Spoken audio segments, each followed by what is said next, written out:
tudo bem? Espero que esteja tudo legal com vocês. Gente, parece que a pastora Bianca de Toledo está inconformada com a entrevista dela na Antônia Fontinelli.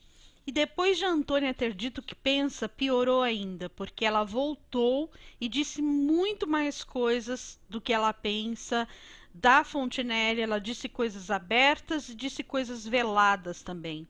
Vamos ver os stories dela?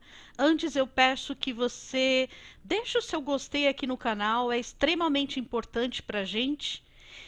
E se não for inscrito ainda, inscreva-se, ative o sininho para ficar por dentro de absolutamente tudo que a gente conta por aqui.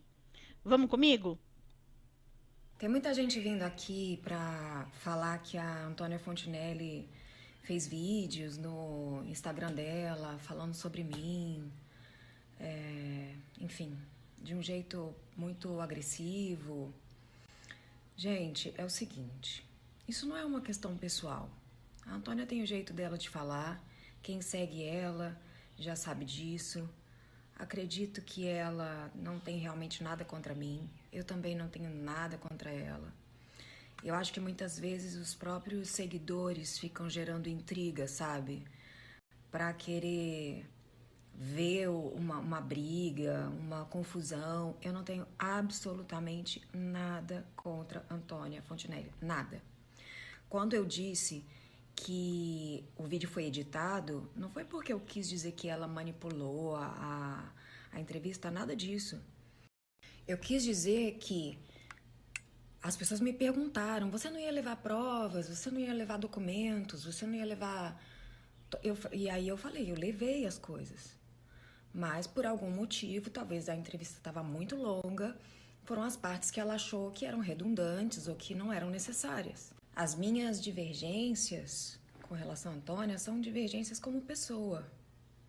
Eu não entrevistaria um réu que responde por um processo de pedofilia em segunda instância. Eu não faria isso. Mas eu realmente achei que ela estava sendo enganada. Eu achei. Porque o Felipe é muito amigo do Léo Dias, que é amigo desses apresentadores do Fofocalizando, que são amigos da Antônia. Eu imaginei que tinham envolvido ela até numa cilada.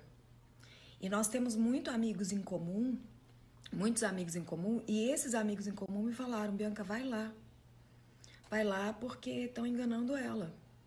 E eu fui.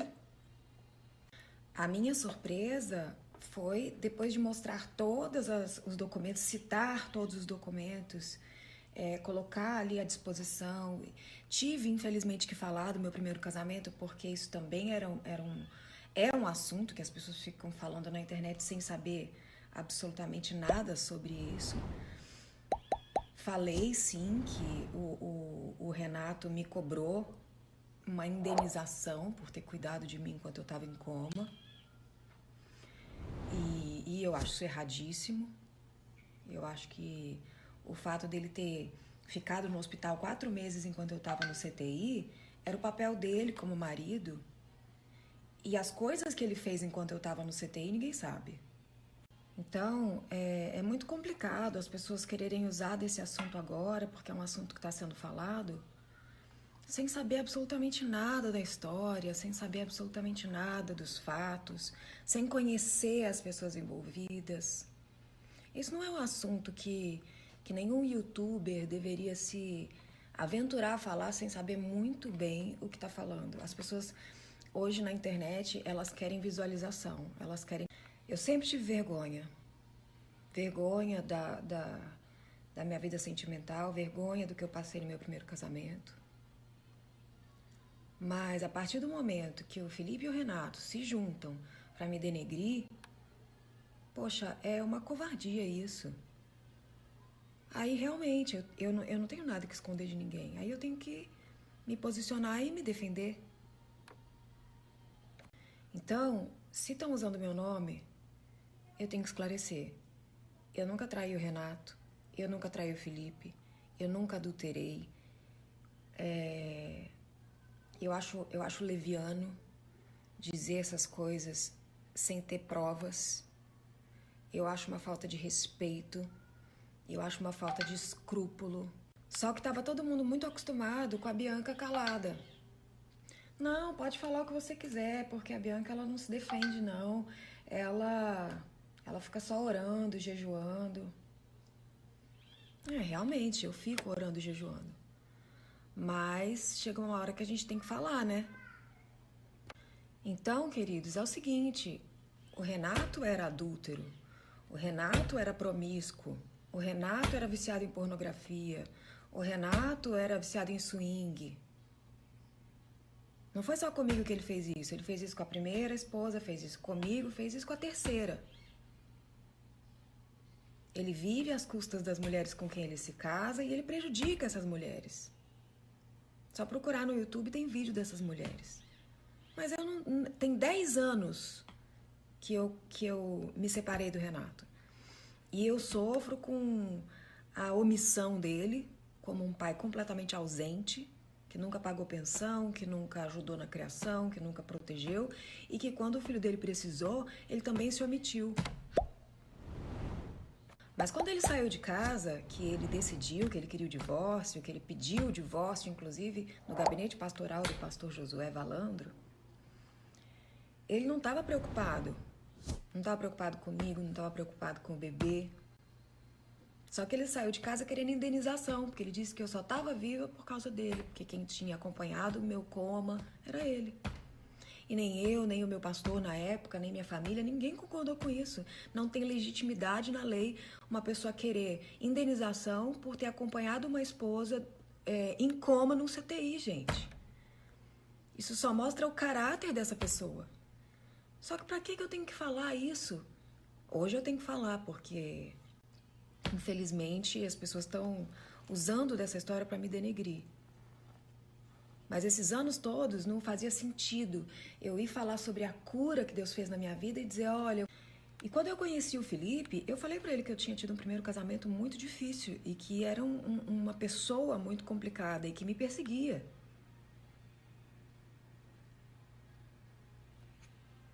No momento em que o Felipe foi descoberto, quem foi a primeira pessoa que ele procurou para tentar planejar alguma coisa contra mim?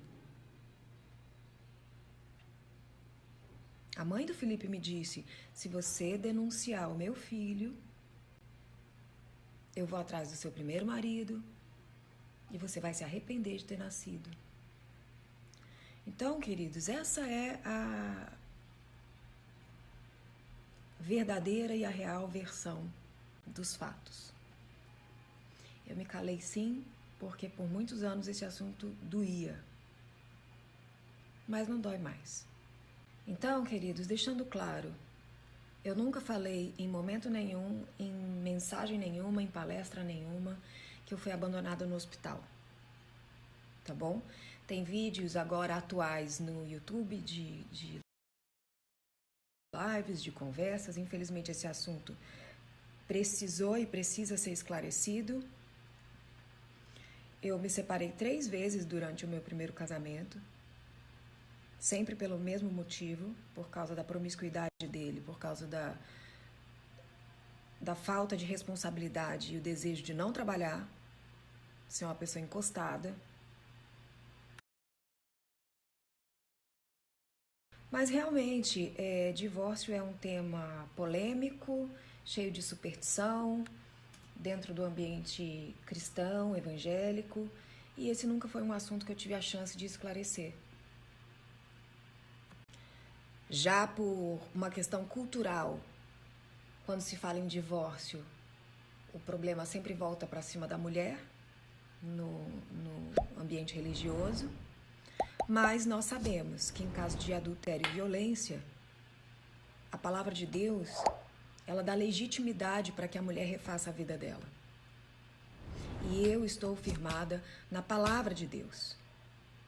Então, cuidado com o que você escuta na internet, cuidado com sites de fofoca, cuidado com a irresponsabilidade de quem fala sobre a vida alheia só para ter audiência, visualização e like.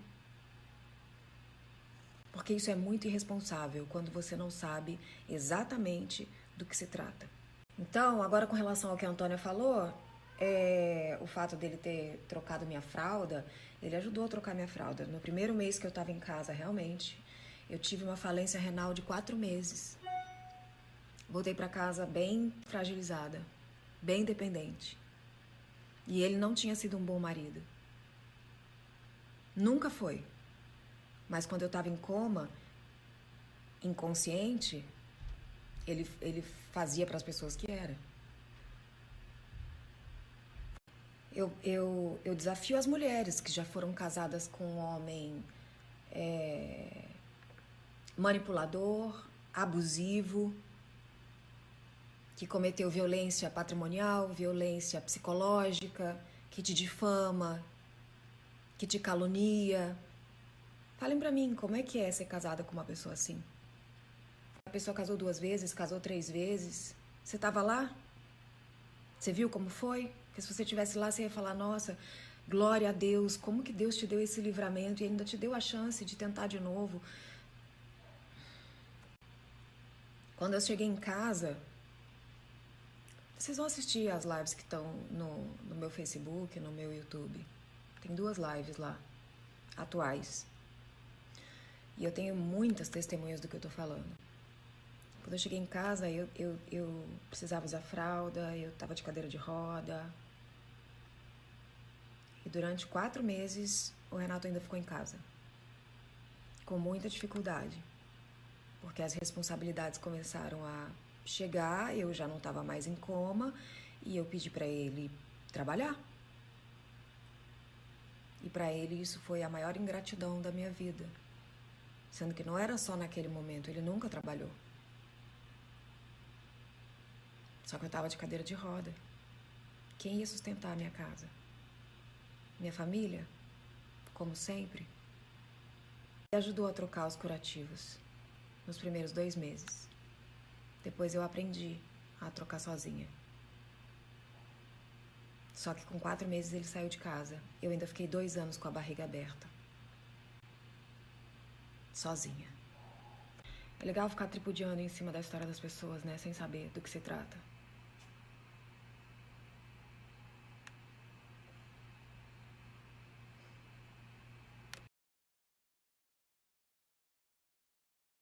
Agora é sua vez de me contar o que que você tá achando disso tudo.